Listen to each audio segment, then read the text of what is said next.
Diode.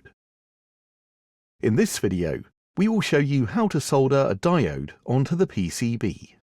Using the instruction manual, identify the correct component that you need to solder. Carefully remove the components from the packaging, making sure you haven't left any in the bag.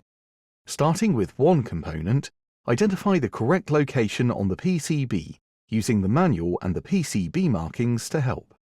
With diodes, the orientation is important.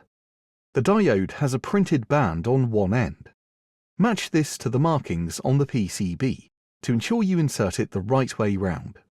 Pull the diode through the board as far as it can go.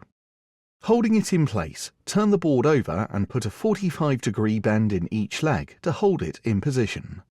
Be sure that the diode is flat on the PCB. Next, solder both of the diode legs to the solder pads on the board. Use the soldering video for more information if you need more help.